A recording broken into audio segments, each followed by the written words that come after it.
So to get started, what I want you guys to do is I want you to write down an equation for me in your notebook. So grab your notebook out. And I want you to write this equation down. Y is equal to... Oh, this is backwards. Okay, I'm going to have to flip it. No problem. Y is equal to A minus B over C minus D. Okay? Now, when we go to solve this for a variable, we can follow all of the same algebra rules that we typically do for numbers. We're just going to follow them for letters, okay? So for example, if I'm looking at this and it says solve for the letter A, that means the name of the game is I need A to be alone in order to finish this problem. But since there are no numbers, I'm not looking to set A equal to a number. I'm just going to set it equal to a different equation, okay? Kind of like when we see the Celsius to Fahrenheit, and we see C is equal to 5 over 9 times the quantity F minus 32. And we can reverse that equation in order to solve for Fahrenheit, okay? So this is what we're learning how to do for this section. So if we're going to solve for the letter A, and I know I need to get this letter A alone, how am I going to start with this? What do I need to get rid of first? Okay.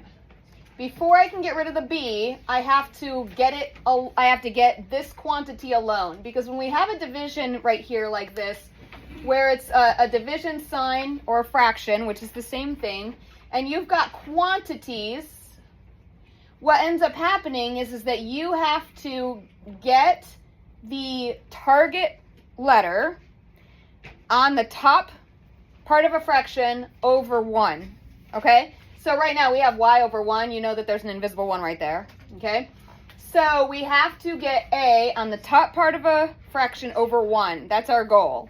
So in order to do that, the first thing we're going to do is get rid of this bottom part of the fraction. Does anybody remember how do we get rid of the denominator of any fraction when we're talking about algebra? So for example, if I said y is equal to x over 5, how would I get rid of this 5? Multiply by what? 5 over 1, right? And I'm going to multiply over here by 5 over 1. And I would end up with 5y is equal to x. I'm going to use that same exact concept for letters. So here I multiplied by 5 over 1. If I want to get rid of this amount, what would I need to multiply it by? C minus D over 1. C minus D over 1, correct. Times C minus D over 1, okay? So this quantity is going to be multiplied on both sides of the equation, just like you would if it were a whole number. So now I'm going to rewrite my equation, and yes, I always rewrite the equation after every step, so I make sure that I'm translating the negatives correctly, the positives correctly, and things like that. So I'm going to rewrite this, and I've got C minus D times Y. Now notice I keep it in the parentheses because I haven't distributed it yet. If I wanted to, I could put CY minus DY, but I would need to distribute it because this is acting as a full quantity. And that's equal to A minus B.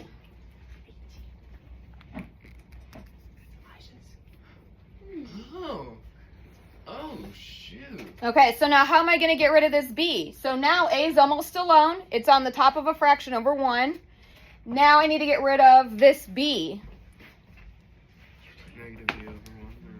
Ah, good question. It's already negative. So if this is negative B, if this is minus B, how can I move it to the other side of the equation? Positive B, right? So I'm going to add a B over here, and I'm going to add a B over here, okay? So what I'm going to need to do now is I'm going to need to rewrite the equation again. I'm going to write this first to make it make sense in my head. So I'm going to write y times the quantity C minus D. I'm going to write this plus B over here. This is the way my brain processes it. And what does that equal? It just equals A. That's my answer. So all I'm doing is I'm pretending it's a number. How would I get rid of it if it was a number? I can still use that same rule. Okay?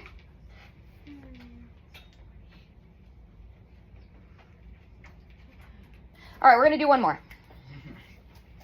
Could you do like one that would look easier, because you taught us how to do one of the complicated ones. Now, how do we do one of the easier ones? Okay.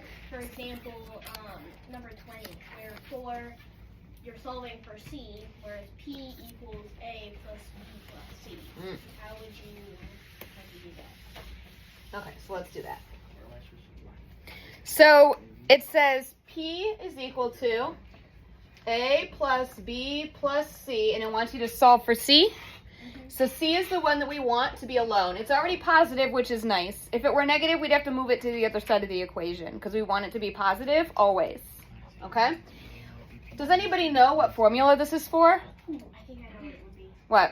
I think the answer would be A plus B times P. So A plus B in parentheses next to P.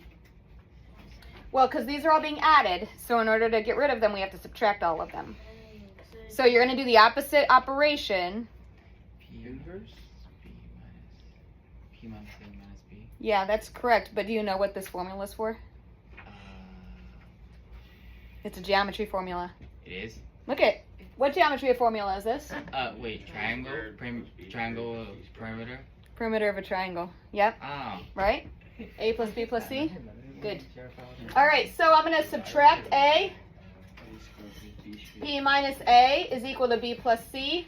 Now, how do I get rid of the B? Same procedure. You subtract. Subtract B. I got to make sure that this is plus, right? This plus carries down here. It's an implied plus. We want to do the opposite operation. P minus A minus B is equal to C. It's got to be positive C. If it were minus C, I'd be flipping the whole thing around. Okay? All right, go ahead and try 19 to 27, and I'm going to come around and help.